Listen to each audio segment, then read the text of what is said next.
What's up, everybody? News of the day over the holiday weekend. We just got it here, and we're going to discuss it. All right, I'm going to wait a few minutes here, but before we get going, you know what time it is? It is camo time, baby. Let me know who's in the chat box. Let's do a little roll call here. Who's here? Who's ready to talk about this? All right, everybody? So basically, what we're going to talk about is the rumor of the day, okay? And that is the Cowboys' supposed interest in Cleveland's tight end David Njoku. All right. Appreciate everybody that's jumping in here into the chat box. Nate, Eric, Tony, Brandon. Appreciate all you guys. So the rumor: are the Cowboys really interested in this? You know, this is breaking out from Drew Rosenhaus. He's leaking this information. This is Njoku's agent, David Rosenhaus, or Drew Rosenhaus, excuse me. And we're going to talk about this. All right. So this news is breaking here. It's all over the internet. You know, let's just take a look at this article here. Cowboys may have interest in David Njoku. He wants out of Cleveland, and an NFC East team may have interest. Guess who? The Cowboys, right? I think it's always the Cowboys. You know, Mary Kay Cabot of the Cleveland reports that the Cowboys might have interest in making a deal for Njoku. The level of interest may have to be pretty high in order for the deal to get done, okay? So what does that mean? Right here it says Cabot has heard the same as that they would likely be looking for a first-round pick to change their mind. So where it is right now, the Browns have no interest in making this trade, okay? So for it to happen, they want a first-round pick. And I can tell you right now, not worth that. No way in heck. All right. No way do you give a first-round pick for David Njoku, okay? You know, there was rumors about O.J. Howard. I wouldn't even give a first-round pick for a lot of these tight ends. It's hard to give a first-round pick for a tight end. Let me know if you guys would trade for David Njoku a first-round pick. Put yes in the comments, no in the chat box. Let me know what you guys think. Would you give a first-round pick for Njoku? I would not, okay? Scouring the internet here on Twitter, Adam Schefter elaborates on this as well. Njoku and his agent, Drew Rosenhaus, asked today for the team to trade him, okay? The Browns told Njoku they would like to keep him, but Drew Rosenhaus told him he intent on the trade. He wants to trade. He wants out of there before training camp. Okay, so more information here. You know, he wants it to be done before training camp. You know, several people are starting to discuss this. Mike Florio and that kind of thing. So interesting there. But if you look at the player, you know, look at the stats. Okay, that's one of the first things I like to look at when you're talking about trading for a player. Why? You know, why does the player want out? Let's take a deeper dive into the stats here, okay? So if you take a look here at David Njoku's stats, they're very underwhelming to say the least, okay? His rookie year, he played 5 games, okay? 32 catches, 386 yards, 4 touchdowns. That was his rookie year. 2018, he played more, 14 games, 56 catches, 639. So, I mean, there's promise there. From year 1 to year 2, you do see the progress there. 630, that's pretty good for a tight end, you know. And obviously the Cleveland Browns have had this revolving door of coaches and quarterbacks. So there's no continuity here. He's young, 23 years old right now. But if you look in 2019, he only played 1 game. He had a wrist injury. He broke his wrist, missed all of the season. I think he was eligible to come back in October. And that was it. So 2019 was pretty much a wash. If you want to look at his tape, it's going to be the 2018 year that you want to take a look at, but a pretty good year. Okay, so coming out of Miami, let's take a look at his draft profile. Okay, this is Dane Brugler's draft guide. I keep all of these because sometimes when you want to go back and scout a player, you got to go all the way back to the beginning. So looking at this 2017 draft class, These are the tight ends that came out that year. OJ Howard, first round grade. David Njoku had a first round grade. 6'4", 246 pounds. Okay. It's pretty good size. 4.64 in the 40. That's pretty good. Now look at this. The arms. 35 and 1/4. That's those are long arms. The catch radius, okay? This is something that definitely would be attractive for a quarterback like Dak Prescott. For the people that say, Dak is a little inaccurate here and there, where you can't really use that excuse here with a catch radius like that. Okay, if you're part of that faction, 10-inch hands, so very big hands can snatch the ball out of the air. Wingspan, like I said, is huge. 82 and a half. Young, has a lot of youth to him. So looking at that, taking everything into consideration, would he be a good fit for the Cowboys? Let me know in the comments, guys. What would you give for David Njoku? Do you have any interest, first of all? Let me know in the chat. Let me know in the comments. Do you have any interest whatsoever in making a trade for a tight end? We just extended Blake Jarwin and to a 3-year extension. So do you want to make this deal? Or do you want to do you want to keep going with Blake Jarwin on this 3-year deal and see how he progresses with Kellen Moore? Okay. Perhaps David Njoku needs a change of scenery. I think he does. But it's going to be something for that too. They got to make something to make that happen, obviously. So it's interesting. Let me know in the comments, guys. What would you give? Would you give a 3rd-round pick for David Njoku? 4th round? Let me know in the chat room. What's everybody thinking? Definitely not a 1st round. That's off the table for sure. Even the 2nd round, for me personally, man, I think the bid starts at 3rd. You're going to get some compensatory picks next year. So, this is a move that you may want to make. I think the most you might want to trade is a 3rd. Okay. Former 1st-round pick. He's got some. He does have some things here that he can give your team, but you're basically looking off his college tape at Miami. At Miami, very explosive, has a speed. His split, his 10-yard split. We'll take a closer look here.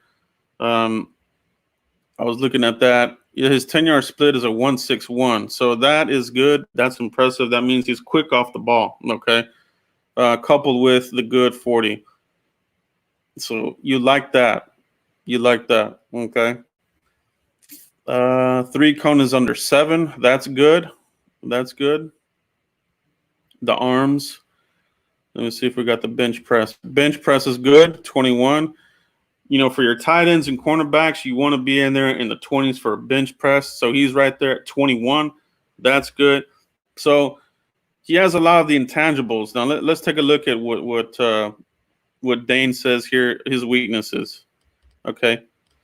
Still developing his frame, lower body bulk, excitable route runner, okay, and lacks polish, tipping his path, strong hands, but inconsistent focus and too many drops on his film. Okay, that's not good.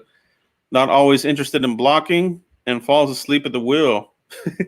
Delivers pop as a blocker, but lacks the grip strength to sustain the point of attack. Catch blocker and pass pro. Underdeveloped hand placement and mirror skills to hold up in space.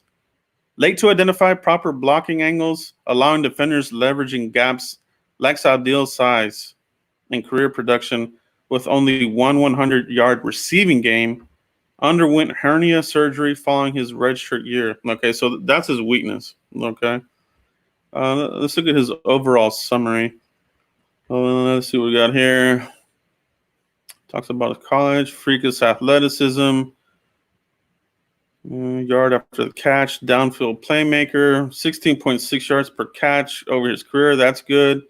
Njoku is a balanced blocker with potential to be above average in this area, but needs to develop his functional strength technique, and consistency.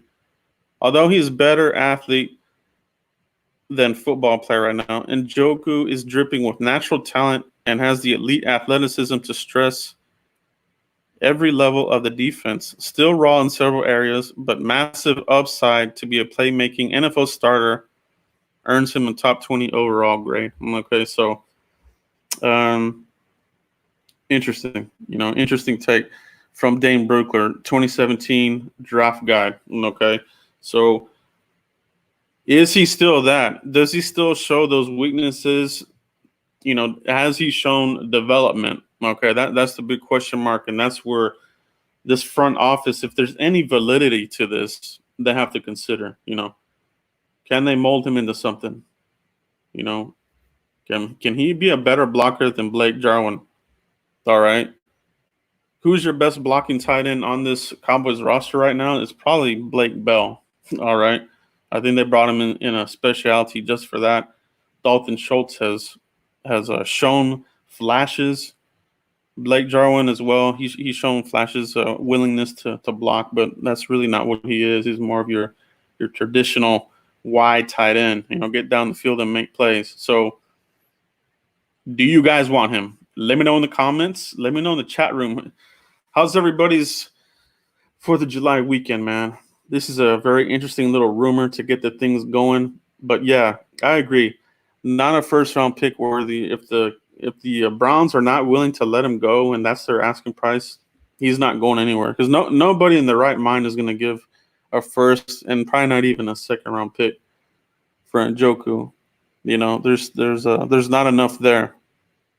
You're doing more of a projection. So you got to take a little bit of a risk, and I think that begins in the 3rd round, okay, for me personally. And even then, I'm kind of, I don't know,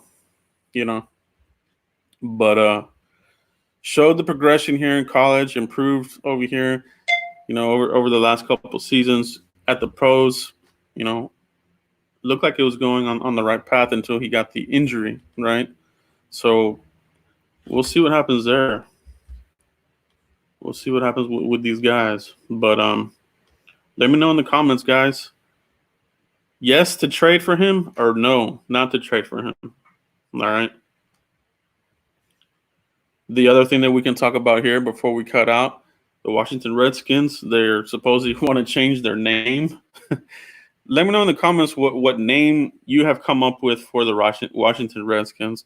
I tweeted out earlier what they should a couple of possible names, but looks like they're going in that direction. So NFC East is going to be very interesting. New coaches, new players, new draft picks, possibly a new name there for the Washington Redskins. But the news of the day, the rumor of the day, David Njoku. Let me know what you guys think, everybody. Do you want to make this trade?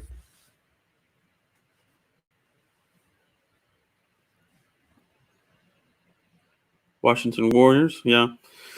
So Washington losers, I think that's one that I came up with. Washington Nationals part 2. Washington Wizards part 2. I think they're even talking about changing their logo. I know that they have a throwback that looks like the Florida State Seminoles. Maybe they do that. Maybe they change their logo full time to the throwback with the arrowhead. I know that's kind of like their throwback, but a lot of pressure on these guys. More now than ever to change their name. So we'll see what happens there. Either way it goes, they're still losers. We're still going to beat the crap out of the Redskins. Or whatever they're going to be called. Whatever they're going to be called, we're going to beat them up and down the field, everybody. All right, guys. 3rd round pick. That's a good point, Ted. So do you want to give up a high pick for a player that might not even get the ball that much? For everything that we're talking about, Blake Jarwin, how many catches is he going to even have? You have CeeDee Lamb in the mix. Amari Cooper, Michael Gallup, and then your running back Zeke Elliott, very underrated. He has a lot of passing ability. Tony Pollard also in the mix. So I think you got to really, take a look at that as well. It's a good point. how many passes would this guy even get? How many is Blake Jarwin going to get? You know, I think at most, considering all the playmakers on this team, you're probably looking at Blake Jarwin 500 to 600 yards max. I don't see him going over 700. You know, if you do, something probably happened to one of your other receivers. So it's it may not be as big of an impact position right now for at least another 2 years or so. So you know, at the end of the day, guys, I don't see this trade happening. You know, everybody wants to associate the Cowboys' name to a lot of these trades, whether it's Earl Thomas, Jamal Adams, or whatever. You know, it's more of a leverage play. I feel like, you know, let's put the name out there. Let's attach it to the Cowboys. Let's get some leverage. Let's get out of here. And then you'll probably end up somewhere else. Probably won't end up being the Cowboys. That's what a lot of these players have gotten smart to this idea of, hey, let's throw our name out there. Let's leverage the Cowboys. We have no real intention of signing with them, but let's get that name out there. Let's leverage the play, and we'll sign somewhere else. Earl Thomas, Jamal Adams, list goes on and on. So we'll see. We'll see. But, yeah, I'm lukewarm to the idea. You know, I think it's more of the same, just getting the trade ideas out there. But never a dull moment in Cowboys Nation. I do appreciate everybody here that's joined in on the live stream. And check back tomorrow, guys. We have our camp battle video coming out tomorrow. That's going to drop tomorrow afternoon. And we're covering the offensive linemen, okay? I put a vote out there. Everybody voted offensive linemen for the next camp battle. It's a really good breakdown. Make sure you come back here tomorrow and check that out. But that's it, guys. I'll catch you guys for the next one. Take care, everybody. Peace.